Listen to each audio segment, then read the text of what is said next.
আসসালামু আলাইকুম।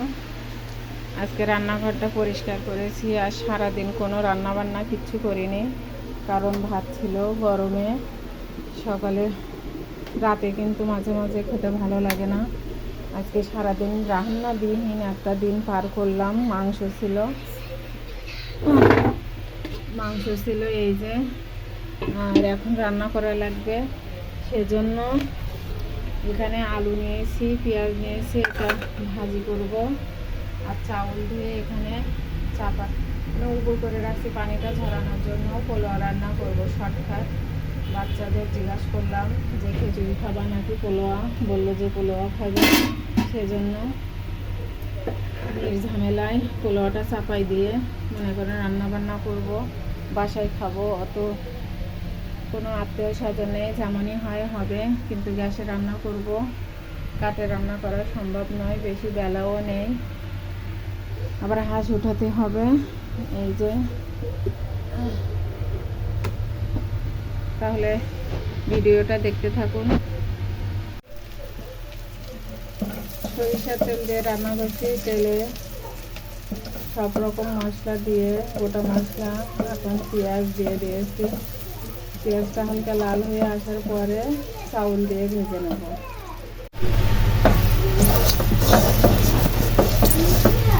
চালটা দিয়ে সুন্দরভাবে ভেজে নিয়েছি। চালটা কিন্তু অনেকটা ঝরঝরা হয়ে গেছে। এখন গরম পানি দিয়ে দেব।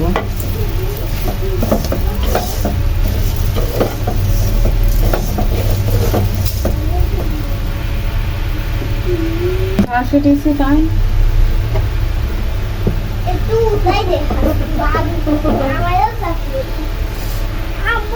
এই যে পানিটা দিয়ে দিয়েছি। এখন ঢাকনা দিয়ে ঢেকে যতক্ষণ না হবে ততক্ষণ জাল করব। আর এই ফাঁক দিয়ে আলুগুলো কেটে নেব। আজানও দিয়ে দিয়েছে, মাগরিবের নামাজ পড়ব।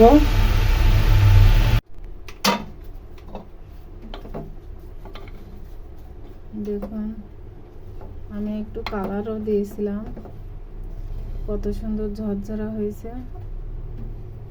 ভাতটা হয়ে যাওয়ার পরে ঢাকনা দিয়ে ঢেকে নামাজে গেছিলাম।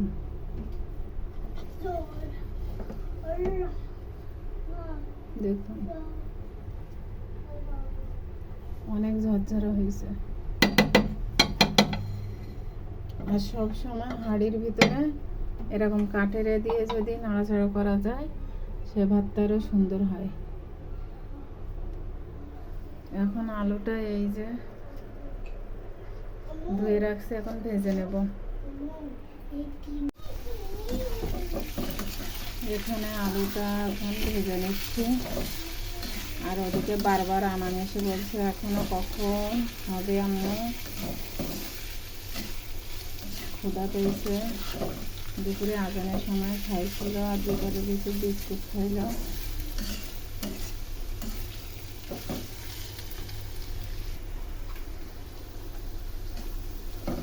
এইভাবে আলুটাও সুন্দর করে ভেজে নিই, আর মাংসটাও গরম করে নেব, নিয়ে খাওয়া দাওয়া করে নেব। আর এদের এখন বই পড়ানো লাগবে। যে বড় ছেলেও বই পড়ছে, বিদ্যুৎ নাই। আনানকেও পড়াবো।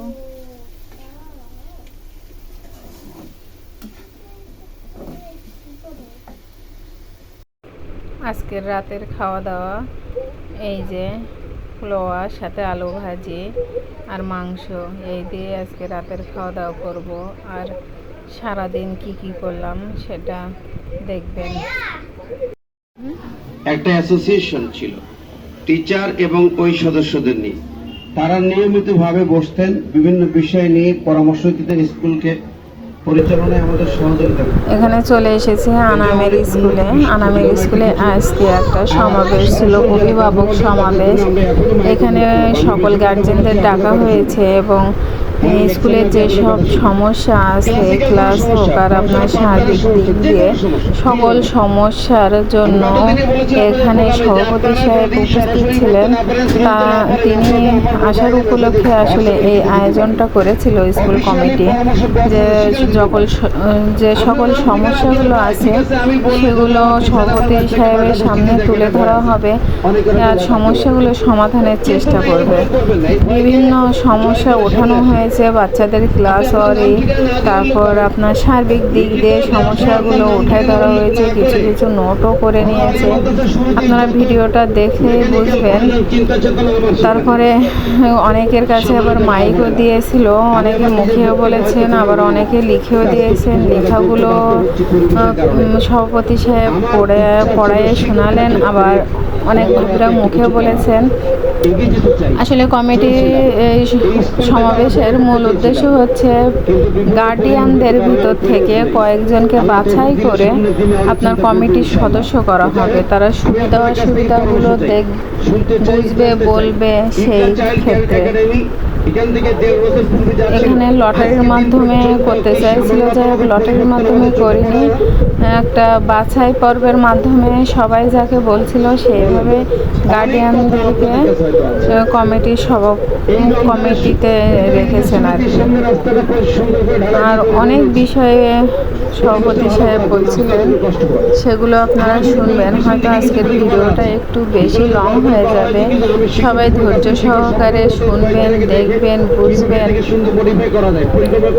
এর আগেও হয়েছিল কয়েকবার, এবারও হলো। হঠাৎ করে স্কুলের পরিস্থিতি এমন একটা রূপ নিয়েছে যে আসলে কি বলবো আমরা, গার্ডিয়ানরা এদের কোনো ভাষা নেই।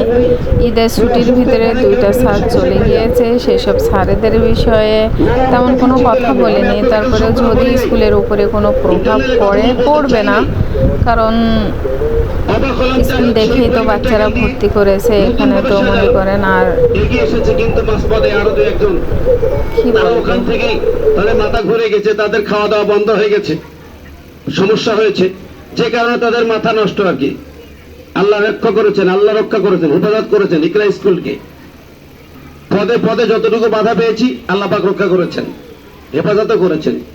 আপনারা আপনাদের সন্তান দিয়েছেন লেখাশোন, সার্বিক ব্যাপারে আপনাদের পরামর্শ কামনা করছি, লিখিতভাবে অথবা মৌখিকভাবে। মাইক্রোফোন দেওয়ার ব্যবস্থা আছে, অন্য একটা আছে কিনা? আমি এখন আপনাদের কাছে মাইক্রোফোন পাঠাচ্ছি, আপনারা কথা বলবেন এবং এই অল্প সময়ে কিছু পরামর্শ প্রশ্নের পরে এরপরে চ্যাপ্টারে আমরা যাবো আপনাদের পিটিএ গঠন।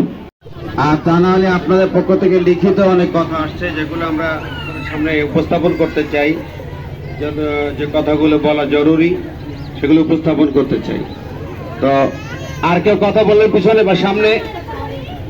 আসলে অনেকভাবে অনেকের মাইক্রোফোন দিয়েছিল, অনেকের মতামত প্রকাশ করছিল, আর এত চিল্লাচিল্লি হচ্ছিল, যেরকম গরম সেরকম ফ্যানের ব্যবস্থাও করেছিল, কিন্তু বোঝেনি তো। ফ্যান চাচ্ছিল যে যার মতন করে রাখবে, অনেকের বাচ্চা ছিল। যাই হোক, সেগুলো কষ্ট উপেক্ষা করে আমরা সভাপতি সাহেবের ভাষণগুলো, বক্তব্যগুলো শুনছিলাম। কিছুই করার নেই, কারণ কোনো পরামর্শ দিয়ে আর না দিই, সেখানে উপস্থিত থেকে তাদের মতামতগুলো শুনছি, দেখছি, এটাই তো অনেক, তাই না? আর বিশেষ করে বাচ্চাদের ক্লাসের যে সমস্যাগুলো সেগুলো তুলে ধরা হয়েছিল। এই তো এইভাবেই মনে করেন দিনটা পার করলাম সারাদিন। এই স্কুলে অনেক ব্যস্ততার একটা দিন পার করছিলাম, যার জন্য সারাদিন রান্নাবান্নাই করিনি। আর ছিল খাওয়া দাওয়ার ব্যবস্থা ছিল বলেই আর কি স্কুলে শুকনো খাবারের নাস্তার ব্যবস্থা করছিল, সেগুলো আপনারা ভিডিও শেষে দেখতে পাবেন। তাও ঠিক, ওদের ব্রেন যা বড়দের চেয়ে বেশি। এরপরে ছোটরা সাধারণকে মনে, তবে বলবো সাধারণের বইয়ের ভিতরে জটিল কিছু থাকলে সেগুলো মাইনাস করে পড়ানোর দরকার। টিচারেরও দেখবেন যে বইতে যা আছে সব পড়ানোর দরকার নাই, ওদের জন্য যেগুলো একটু হার্ড মনে হয় সেগুলো পড়ানোর দরকার নেই। একটু ভালো হওয়া উচিত স্কুলে বাড়িগুলোর নিরাপত্তা বৃদ্ধি, গাড়িগুলোর নিরাপত্তা বৃদ্ধি করা উচিত। স্কুলে স্যারদের ব্যবহার আরো ভালো হবে, অবশ্যই ব্যবহার ভালো হতে হবে, বিশেষ ভালো হতে হবে ব্যবহার। সেটা কোরআনও বলে তাই যে তোমরা ভালো ব্যবহার করো, তা না হলে ওরা তো তোমাদের থেকে দূরে সরে যাবে। ছোট বাচ্চারা কিন্তু অনেক কিছু বলে, একটা বাচ্চাকে আদর করে শেখানো যায়, আবার শাসন করাও লাগে না? আপনি মা, আপনি কিন্তু শাসন করেন মাঝে মাঝে, অধৈর্য নাকি করেন না? থাপ্পড় দেন, চড়ও মারেন, অনেক সময় শাসনও করতে হয়, তবে অবশ্যই ব্যালেন্স করতে হবে। জি, স্যারদের ব্যবহার যেন খারাপ না হয়, শাসন হবে কিন্তু ব্যবহার খারাপ হবে না ইনশাআল্লাহ। স্কুলে গাড়ির নিরাপত্তা, এটা আমি বুঝতে পারিনি, নিরাপত্তা বলতে কি আমাকে একটু বোঝাই বলবেন যদি কেউ যিনি লিখেছেন। আচ্ছা, দেখা যাক, পরামর্শটা নোট নিলাম, দেখা যাক কিছু করা যায় কিনা। আমার বাচ্চাটা সকালে ফিরে পায়,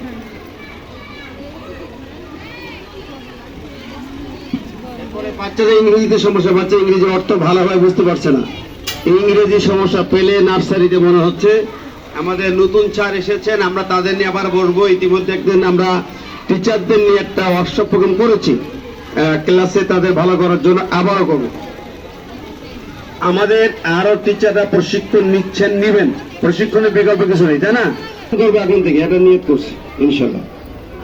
মতামত, স্কুল ছুটির সময় যেন ডে শিফটের বাচ্চাদের জন্য মর্নিং শিফটের বাচ্চাদের বাইরে বের হওয়াটা অনেক কষ্টকর হয়।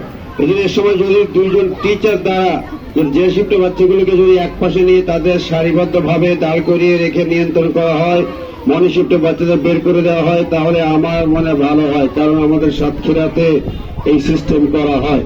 আচ্ছা, এটা একটা ভালো কথা বলছে। ছোট বাচ্চারা, বড় বাচ্চারা একজন সেই লোড আনলোডের, সুতরাং আমরা কাউকে বের করে দিই না, প্রতিষ্ঠান সেই নিয়মে চলে। প্রতিষ্ঠান যত নিয়মে চলতে চায়, যদি কেউ নিয়ম ব্রেক করে চলে তাকে একটু দিক নির্দেশনা দেওয়া হয় বা ডিসিশন দেওয়া। খুবই গুরুত্বপূর্ণ কাজ এটা। বাচ্চারা ক্লাসরুমে যাও, শিক্ষার্থীরা একটু দ্রুত ক্লাসরুমে যাবে, আর যারা দ্বিতীয় শিফটের বাচ্চা আছে তারা পশ্চিম পাশে অবস্থান করবে, এই মুহূর্তে এখানে আসবে না। সম্মানিত অভিভাবক মহোদয়ের কাছে আমি কয়েকটি অনুরোধ করব, যেটা হয়তো বা বলা কতটুকু যুক্তিসঙ্গত হচ্ছে জানি না, তারপর অনুরোধটা, প্রথম অনুরোধটা হলো আপনার বাচ্চাকে ক্লাসে খাবারটা খাওয়াবেন না। এটা কেন অনুরোধ করি তার কারণটা বলি।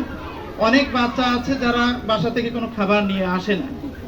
এটা আপনি একদিন নিজে পরীক্ষা করেন আপনার বাচ্চাটাকে দিয়ে, আপনি আপনার বাচ্চাকে খাবার দিন না, অন্য একটা বাচ্চাকে ওর পাশে খাওয়ান, আপনার বাচ্চাটা বাসায় গিয়ে কি করে একটু দেখবেন। এটা আমি বিনয়ের সাথে অনুরোধ করব, এটা প্রতিনিয়তই আমাদের স্কুলে ঘটে।